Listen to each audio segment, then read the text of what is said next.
Today is July 14th, 2026, and the first item is going to be our agenda packet. Is there anything? Kelly? I don't see a work session agenda, or do I? No. Perfect. Clarification of agenda items.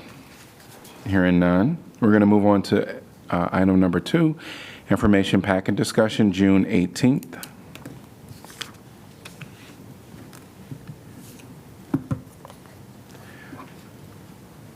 June 25th. Just wanted to flag, this one kind of overlaps, I think, 2 IPs, June 25 and then also June 30. June 25, the Iowa City water rate study, just as a thing for all of us to be aware of the needs that the city has for new infrastructure and how that could impact rates. I saw an article in the newspaper recently about some places in the state seeing doubling rates. I don't think that's at all what this is suggesting, but just a recognition that we do need some continued improvements, and that has to get paid for some way. I know that that's going to be probably a budget item in the future for us. So it's a long-term strategy as opposed to a shock to the system. And then the other one, is it okay if I skip to June 30 just because it's this similar issue, or do you want to? So you're at June 25th. I am, yeah. There's one in the 30 about nitrate levels, so another water-related issue, but I can wait for us to come back. You can go ahead because Okay. it's. Yep. No, I know the Public Works has fielded a lot of questions from people about nitrate levels in our water. Everyone's obviously, for good reasons, concerned about that. This is just to let people know that we are always within that federal limit, below that federal limit, and what's the EPA 10 milligrams per liter requirement. And then the memo does go on to say what we do to keep the nitrate levels low, but also at the bottom there is sort of options for major capital improvements if we wanted to invest in new systems, which I don't read this as a recommendation to do that yet, but I appreciate sort of having a sticker price to understand that if we wanted to do one of the 2 different kinds of nitrate reduction systems in addition to the one we're currently doing, they would be, in today's dollar, $30 million improvements. So. And not just sticker price, but pros and cons of each. Yes, yes. It deep dives deeper than just price. Yes, thank you. So, but big budget items for us to consider for one of the most important things our city does, which is provide fresh water. Mm-hmm. One thing that I was also going to bring up, the nitrate level packet item, and correct me if I'm misremembering, there was a lot to read, but when it comes to updating the federal nitrate recommendation, which is 10 parts per million, that was in 1974, and I guess I was just curious about potentially in the future hearing about what, I know that federal guidelines are generally the thing to go by rather than a trust me bro source, but there's lots of concern that 10 parts per million is really kind of an outdated number, and somewhere between 3 or somewhere around the 3 parts per million level. That's what I hear a lot from people in agriculture, and so I was wondering if is that something that staff has heard of or looked into, or is there a way that we could maybe look into all of the evidence on the table? Off the top of my head, I don't know if how much review's been done by Ron and his team on that federal standard, but we're happy to get back to you on any research that's been done on that standard. Because I just feel like hearing from our professionals rather than would be able to ease some of the concerns of people in the public. Yeah. Is that something the full council wants, or you just want individual follow-up on that? I mean, I think it's generally good information, so. Okay. I was also going to just highlight the nitrate memo and the water rate study as well, so thanks to my colleagues for that. One thing I just wanted to make sure the public understands is that many people are using home nitrate tests that have kind of the pink and purple color ranges as to the milligrams per liter, and that our water department would be glad to provide folks with, help them order a lab certified test from the Iowa State Hygienic Lab for a more accurate reading, just because there is some, it can be hard to tell what which pink? Which pink, yeah, which mauve. So look online, contact our water department if that's something you need. Sorry. We'll move on to July 2nd.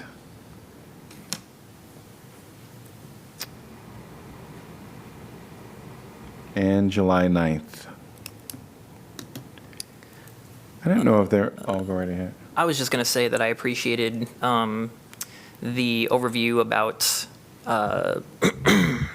what we plan to do with the city allocated $1 million for affordable housing, and appreciated the reasons given. It's very transparent, and yeah.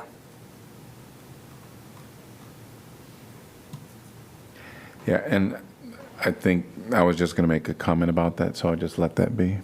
Okay. All right. Anything else?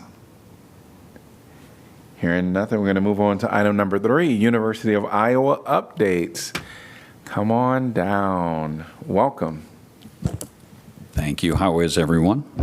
Awesome. Mayor Teague, it's good to see you again. Good to see you. Nice to see everybody. Jeff Fruin and I, we work together all the time, but on occasion, we look for opportunities for me to come and present a little bit about the University of Iowa. I think it's been a couple of years. Of course, nothing ever happens on the University of Iowa campus, so that's probably fine. But what I wanted to do as Senior Vice President and University Architect, come and give you a chance to see some of the projects you may be familiar with, but others that we've been working on in our master plan on campus. And I think a fairly exciting both message and story with the projects we have. And before I start, not to carry pom-poms, but congratulations, I suppose we share, but congratulations on the CNN number 8 Oh, yes. for visits, and also on your recent news on the grant for the Burlington Street Bridge. Yeah, Yes. you are excited and we are excited. Yes. So thank you with that.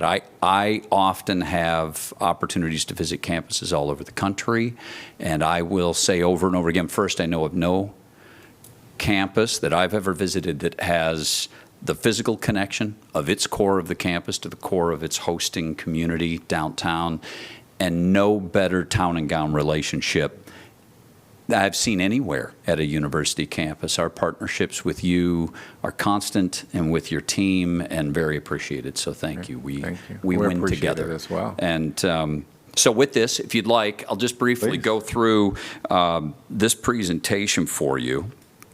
And generally what I'm going to be showing you is an update or a summary of projects associated with a master plan, a campus master plan, a 10-year look ahead that we gave to the Board of Regents in 2022. The map is nothing to show you. It encompasses a lot of our physical campus. I'll start at the core of the campus, the origin of our campus, the Pentacrest, of course, and I've got an arrow pointing to McLean Hall, which was built in 1912. And its arrow to the renowned Frank Gehry Iowa Advanced Technology Laboratories building. McLean Hall hosts our computer science program, mathematics, and others. And as a part of this project, we are actually relocating that program to IADL and making more of McLean available for modernization. It, for all intent and purposes, has not been modernized since it was built in 1912. One of the things that is happening with this project is a unique, as a university architect, kind of a proud moment for the project. We are actually putting an addition on the building, which you can see in this rendering to the left side of the rendering, and that actually finishes the original design concept Frank Gehry had for this building. In 1992, it was the first building he had ever designed that took different shapes of metal, put them together into an assembly for a building, went all over the world with that concept afterwards. But we couldn't afford it at the time he did it. Nobody had built a building like that. And there was quite a war in 1991 about whether we would finish his design. And interestingly enough, Frank Gehry passed away this year, and it's not specifically in honor of him, but we are very honored to actually finish that design, which will allow room for computer science to move into the building with the other science programs that exist there. Our next project is also near the core of the campus, our Tippie College of Business. The building you can see in the lower left was built in 1994, the Papa John Business Building. Since that building was built, the Tippie College of Business has more than doubled in the number of students and the number of programs associated with the college. And they are the one college we have that is literally out of space and needing to catch up. In the concept of our addressing that for Tippie, and after a lot of study, we started on a plan that allowed us, in concert with our master plan, of right-sizing this campus, and not just building new to build new everywhere we walk, but in this case, to stem that, because we are trying to right-size a campus. We're moving the folks out of the building you can see in the center at the bottom, which is Gilmore Hall, 1910 original law building. Has several inhabitants. The major one of those is our graduate college. And so we are going back to a recovery from the 2008 flood in one of those buildings that, thanks to FEMA, survived the flood, but it still remains mothballed for the last 18 years. And that's the building you see at the top of the screen, which is the original 1936 art building. We are thrilled to be able to remodel that building, renew that building, and make it the future home for our graduate college. I think I've got a little rendering that shows some of how the original gallery will be and is rendered for that college and a couple of other graduate programs. And then that will allow us to empty Gilmore Hall and turn Gilmore Hall over to the Tippie College of Business as a renewal project in that building, taking care of deferred maintenance, modernizing the interior for the Tippie College of Business while being careful about the history of the original building. They will garner 45,000 new square feet for the college without us building a new building. What we will do is, as you can see by this rendering, create a connection of Gilmore in the light yellow to a new core for this building. In the lower left, you can see the part of the courtyard of the Tippie College of Business, Papa John Business Building, and the patio above the courtyard is very underutilized. It has been since it was built.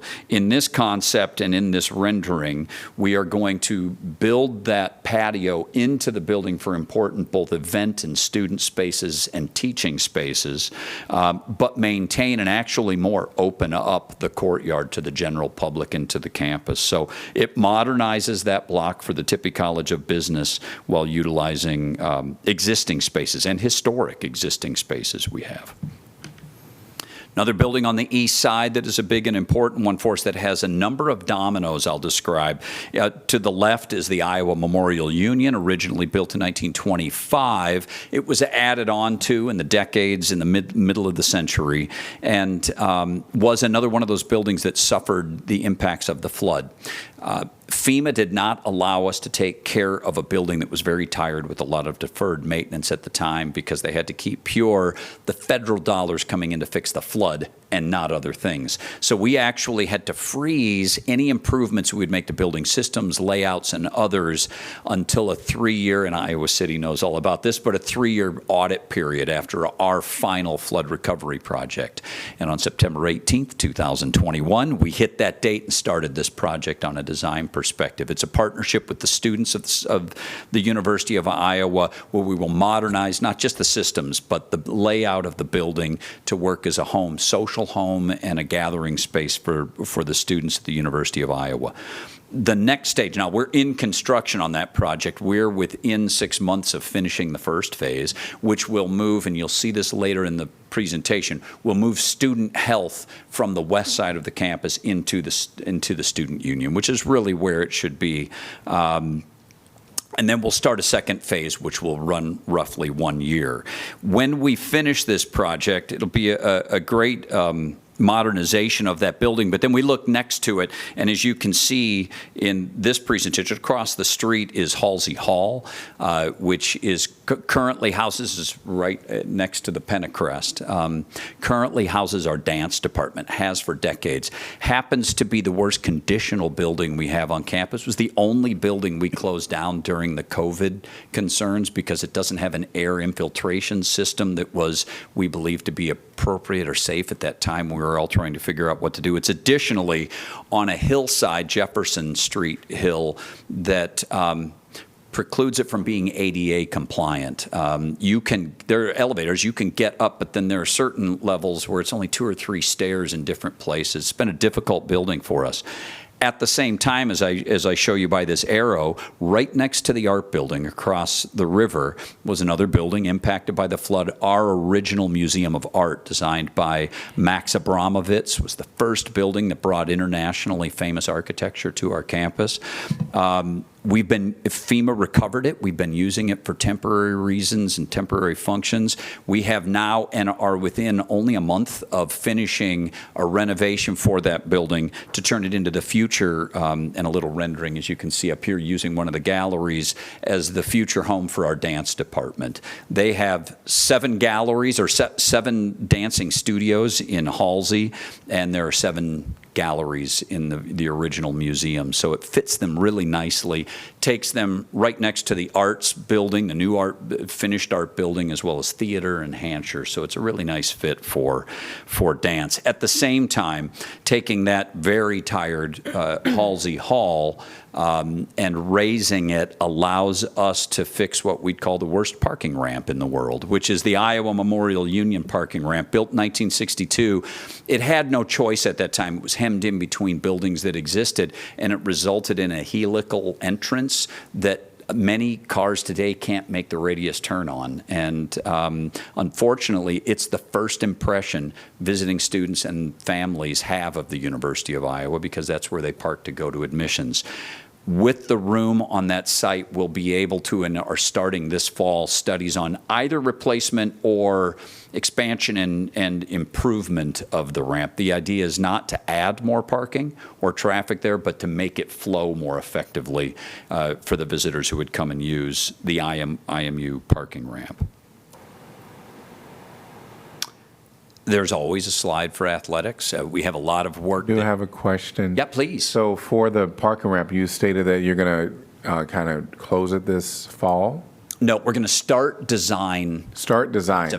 Halsey Hall is scheduled to be raised next summer, so we couldn't do anything before then. And we're actually going to treat them sort of as one program or project together. So it wouldn't be before a year from now, and probably a little after that. Got it. Okay, great, thanks. But great warning, because it's a good point. It has important parking purposes at the core of the campus.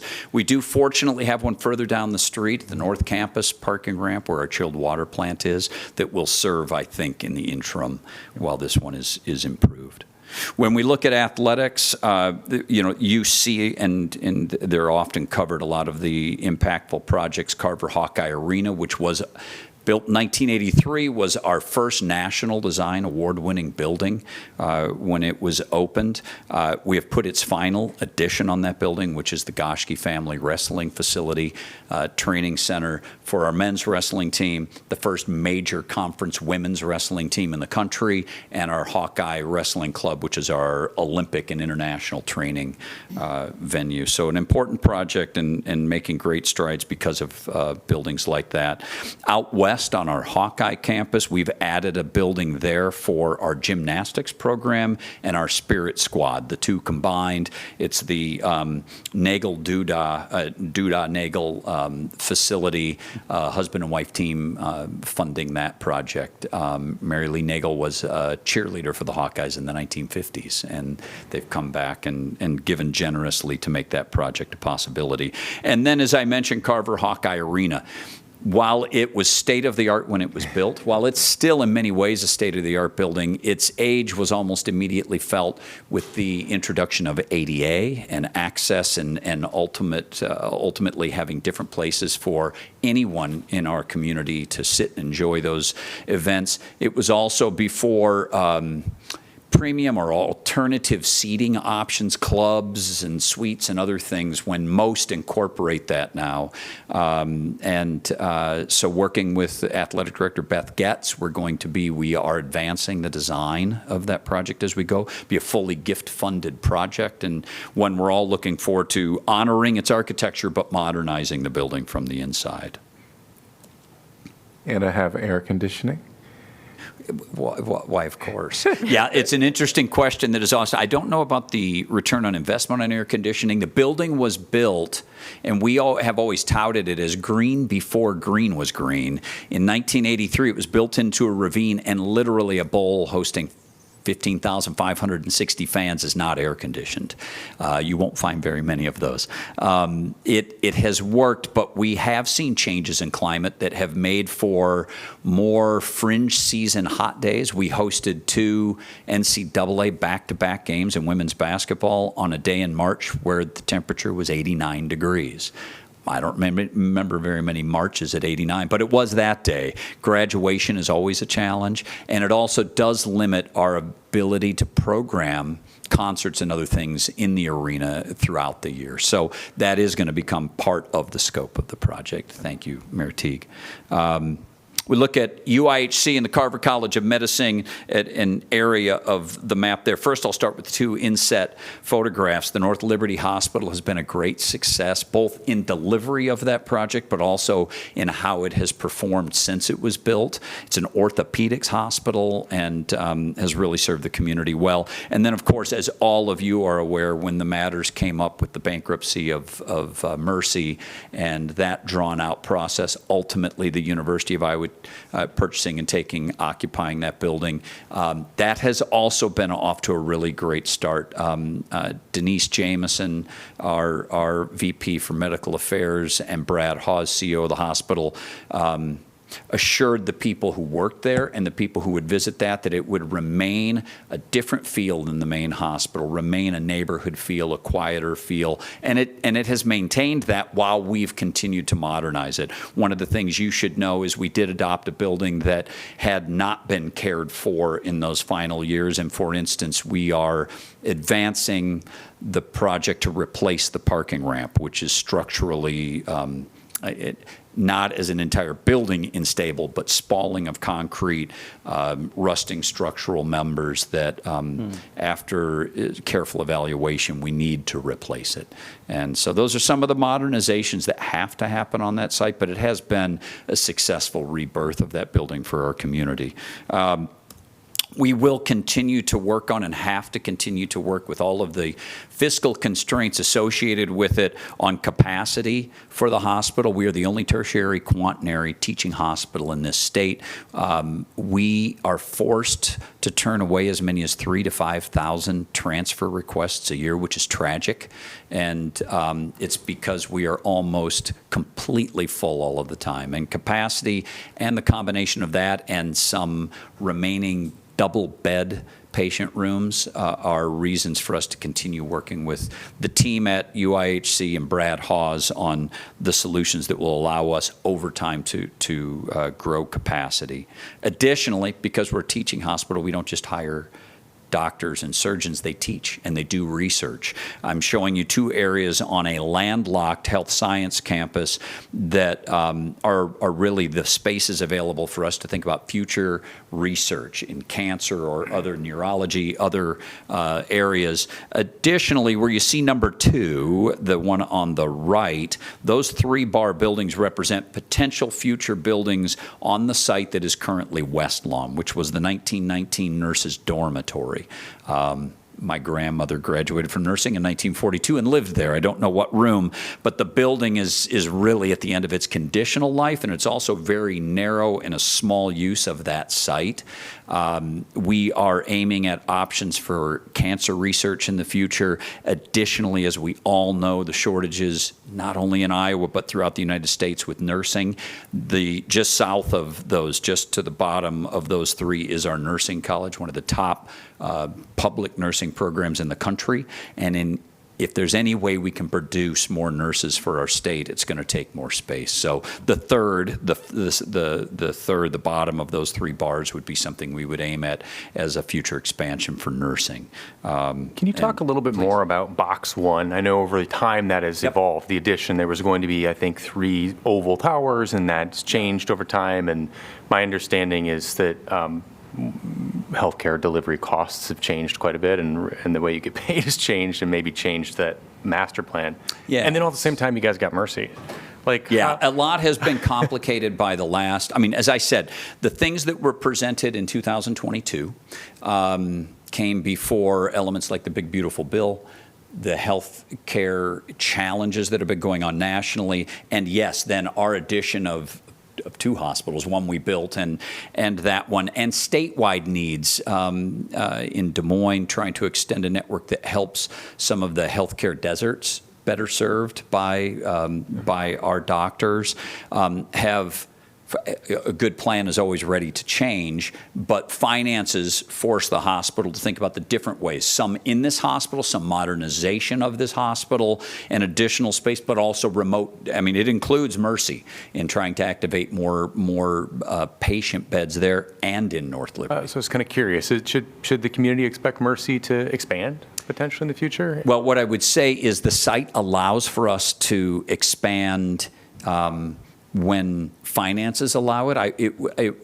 Within the hospital's planning, yes, I think they see Mercy as an expandable site. It would primarily be for patient beds. I mean, one of the nice things that we have that we really like about the downtown campus, as we call it, the former Mercy, is that it is allowing for instance, mommy-baby births and those, but when we have specialty challenges or premature births, they're in the main hospital. So there are a lot of family medicine advancements, and that kind of thing is going to grow in a hospital that wants to keep that same atmosphere as a neighborhood hospital. But it has potential on the site to grow. No immediate intentions, but the hospital within their master planning will consider it. And then, just to be clear, the parking garage that you're talking about being replaced is the Mercy Plaza one, not the 2-decker thing. Correct. The one Okay. on Van Buren, or it faces, it's one of its walls faces, the one that you take the elevated walk across to the hospital. Yeah.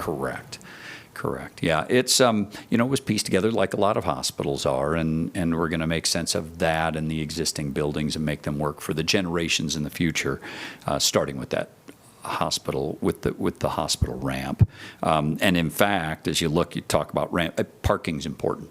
And we have just finished, lower picture you see here, just finished the Hawkeye ramp, which is by the arrow a replacement of Hospital Ramp 1, which is still open, but we're working on winding it down. It's another one of those another one of those ramps that has increasing structural concerns, mainly just based on age.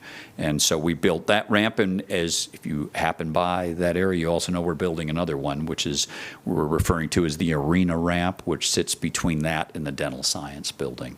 About 8 to 9 months away from that ramp being finished. Hey, there's a water tower. That's what it used to look like. So the water tower obviously has been replaced and brought up to code standards. The original water tower had been grandfathered in at 1 million gallons. It is required now to have 2. And that's why the different configurations and shapes of the 2 that you see. We are in the process of raising and demolishing that old water tower currently. Half of the bowl is gone today. They're doing the work to control traffic in and around the hospital and the visitors and the patients. They're doing the construction demolition work on the weekends. And so you'll see fits and starts. It'll stay looking like it does right now until this weekend, and then I expect the bowl will be gone by the end of this next weekend.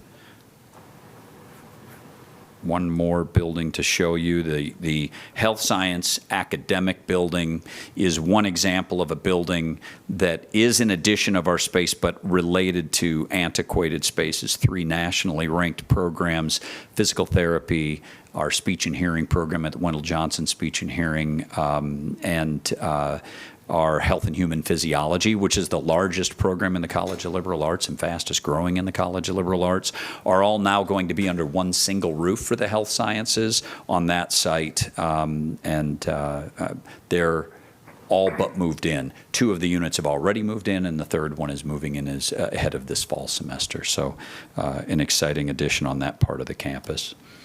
I have one slide on our landscape. We're very proud of what connects the many buildings on our campus. We are a Tree Campus USA university for the last 15 years running. We are now a bee-friendly, as BEE-friendly campus. And we've been an accredited arboretum for the entire campus now for a decade. So as you can see, it's an area of pride for us. In our landscaping, we have 3 primary improvement priority areas. They include the Pentecrest, that first visitor walk on Clary Walkway, and then the Iowa River. And just a few sample projects. We are going to be this next summer, we will be advancing a modernization of the Iowa Memorial Union Bridge, which needs a lot of love and care. We're going to be putting a new sort of gateway wall. It's a safety wall as well because of the difficulty of going down a steep hill to Iowa Avenue, but a way to welcome visitors to the west side of the Pentecrest and the Old Capitol. We'll be doing work following the Iowa Memorial Union project to activate more of Hubbard Park adjacent to it and increase the connections between Hubbard Park and the IMU. And then little quaint buildings like the Canoe House or the Lagoon Shelter, built in 1939. Rec Services at the university has been diving into paying attention to it, programming the outside, putting some rock climbing walls and different activity spaces surrounding it to activate the river as we go. And the river connects all of us, obviously, Iowa City and Coralville as well. I was curious about, I love driving in Iowa City on Dubuque Street, and I think City Park is beautiful. I love the nature that's there. And then you see Hancher, which is so impressive and such a great foot forward. If you go back a slide, the love of our river kind of stops at Iowa Avenue a little bit. Make it go back. And that's okay. You can imagine it. I'm just curious, like what can the city do? What can the university do to make that oval there connect to Burlington Street as we do this major project on Burlington Street? Yeah, first, and Jeff and his team and we are working together on the Burlington Street project. It will make more visible our connections to the river. There's a lot of volunteer tree growth in the area that we're going to be doing this, and there are moments where you really don't see the campus or downtown from there, and I think a lot of that will open up. But we are also doing, a number of years ago, we tied our master plans together by the river to show where walks and bike paths from Coralville and North Liberty would connect at the university and then connect through Iowa City. That work is going to continue to happen when we're doing our river walk work that you can see in the 2 ovals next to. That is all intended to extend the pleasant walk from City Park and on both sides of the river and southward. I think wherever we have it as a priority, not because there are some specific projects we're doing, but also as a priority of opportunity for us to work with the city of Iowa City. And when you're going on Riverside Drive, there are elements of it that look very utilitarian. And there are ways we can't make things like water tanks disappear, but we can do things to improve the gateway feel of the campus, I think, in the vistas, especially upon the completion of that great Burlington Street Bridge project, which is going to increase and improve an attractive pedestrian and bike beltway across the river, I think will make everybody happier, but it'll also be more beautiful. Yeah, I'd love that. I'd love that. Just want to stretch your oval right there. Just keep stretching them. Stretch it a little I bit can further stretch it south. as far as you'd like. And, Okay, and we I'd We take work your with word for Iowa it. City as much as we can to partner on these. That's why, in fact, I would say the nod to the river as a priority is our nod to the community. I would argue from some campuses or places I've been, like Providence, Rhode Island, had a river you could light with a match. And then they turned it into one of the most beautiful settings you can imagine. And they have a theme song for their river in the middle of Providence. And it's scaled like ours, and the entertainment and the events they have down there are remarkable. And we're not very far from each other. We look at our Friday night concert series. Are there opportunities for Iowa City University to move that family environment down to the river on a Saturday and continue our weekends and make it a fuzzier line? And I think Burlington Street Bridge is going to help all of that, to make a fuzzier line between that river on the university campus and our great downtown. Thanks. Yeah, so that's that. Any other questions? I wanted to ask a little bit about housing. And, Sure. you know, we have a huge housing shortage in Iowa City. We hear about it all the time. And we know that students who are residents of Iowa City are competing for the, you know, lower cost apartments with everyone else in Iowa City. One thing I think that makes us unique is that it's really just freshmen living in dorms. Yeah. What is the university's current attitude on that? And is there hope for more housing options for sophomores, juniors, seniors? It seems like we've built a university in a city around not doing that. Yes. Tell me more about that. Yeah, it is a demographic difference from us and many of our other peer institutions, and part of it is our direct connection. It has always been, without a requirement, 97% of the freshmen at the University of Iowa live in the residence halls. And the number hovers. Our vice president for student life, Sarah Hansen, could give you more exact numbers, but around 15% do return as returning students to live in the residence hall system. We are, in time, encouraging more who are interested to do so, because it takes all kinds. Some people want to jump out to the apartment life. The sad truth is, to get your second year apartment, you have to know who your roommates are by October or November, or it's too late. And I've had 3 freshmen at the University of Iowa. I don't think they know what they're doing in the first 3 months, apart from trying to figure out a completely different world, and then to know your influences and who you should room with. It's a tough task. So having the opportunity for second year students to return. We do have graduate housing, of course, out on our Hawkeye campus, but we are working on what you're referring to. We have to take care of the first-year students from a capacity perspective. We've had some changes in our residence hall populations. Quadrangle Residence Hall used to be on our campus and didn't survive time. That left a real shortcoming for us for the number. And at that point, we were actually leasing apartments in town for first-year students. We've now built back with Catlett Hall being built. We have the capacity. We have the capacity for all the first-year students in somewhere around 1,000, which is a larger percentage than we have wanting to come back to our campus at this point. We're not at capacity. The question becomes what to do with buildings, residence halls like Mayflower, which is further off campus, a little bit different design in that it's 2 small rooms around a kitchenette and a bathroom, a little more apartment-esque.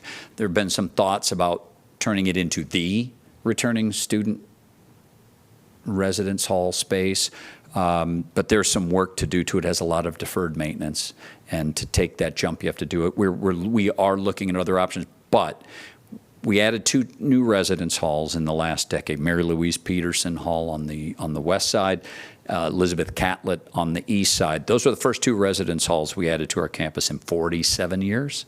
So we had some catching up to do, but housing and dining is an auxiliary unit, bears its own weight, and is responsible for stringent bond covenants and bond coverage regulations that don't really allow them to proactively go out and build residence halls and hope that that works. And we do have a balance with Iowa City and Coralville and others on our building residence halls and whether that impacts the market and those in the market. There have been interesting developments of student housing, a lot of them expensive. And, they're full, or mostly there are students that'll pay it or parents that'll pay it, but it doesn't attend to most of the students. And so that battle from second year, third year, if you're a second year student want to live on campus, you can live on campus. And you could in the third year, it just wouldn't be, you'd be 2 years senior to those in the halls.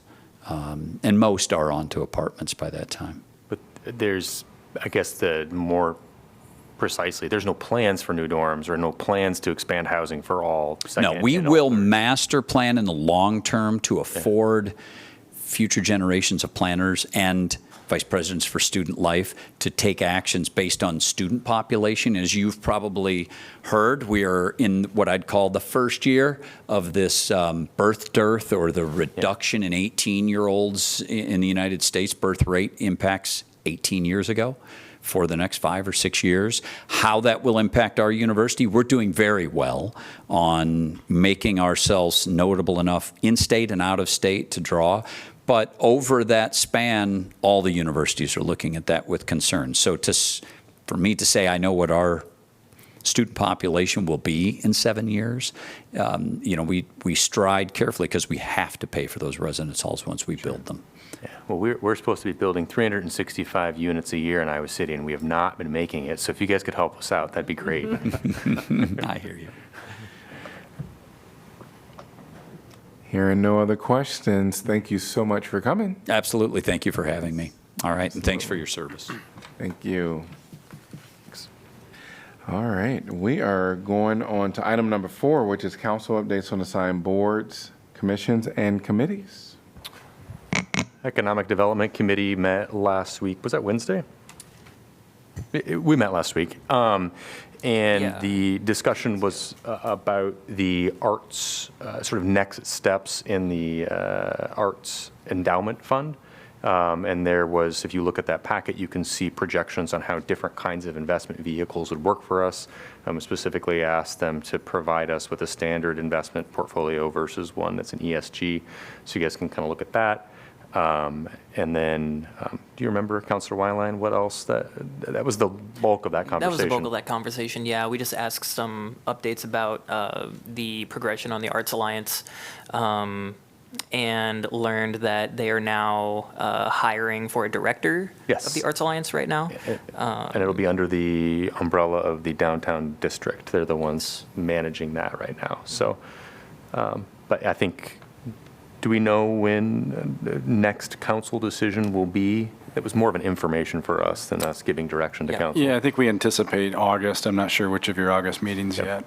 So I would say, because it's not the easiest, most accessible thing to dive into, but the different investment stuff like that, maybe I would appreciate. I think we would appreciate some input on how people feel once they look through that, and continuing conversation with people that would be involved in the Arts Alliance and that would be affected by the funding. Yeah. I do know Councilor Sala is on. Can you hear us still? Yes, Great. All right. I don't have anything to report. All right, great. Just wanted to mention that joint entities meeting is next Monday, the 20th at 4:30 p.m. Are there any agenda items yet? They had asked for items by last Friday, which is earlier than usual, and we're supposed to send out the agenda today, and I hadn't seen it when I came in here. It did come out right as this meeting started. Okay. There is a meeting and there is an agenda. There is a meeting and an agenda. It looks like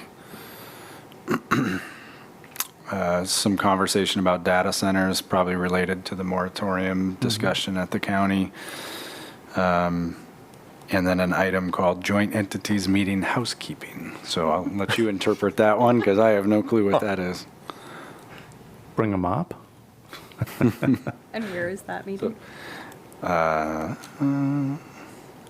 That is in Conference Room 203 at the Health and Human Services Building for the county. Thank you. Since last we met as a council, the JAC board met, and we learned that work has been progressing with our consultant to work on a new CAD, a computer-assisted dispatch system, to hopefully or soon will replace the very outdated current system. And of course, our fire and police have been part of that process and report back that so far so good, and things look promising for a much more efficient and flexible system. So that will probably take about 2 years before that's all done, but progress is being made. All right. What day is the meeting? The meeting next, for the joint entities meeting is at 4:30 PM. Yeah, I'm not gonna be there. Do I have to assign somebody to represent me or no need? No, you don't. Okay. Yep, but thanks for, yeah, good question. All right. If nothing more, we are adjourned, and we'll be back at 6 PM for our formal meeting.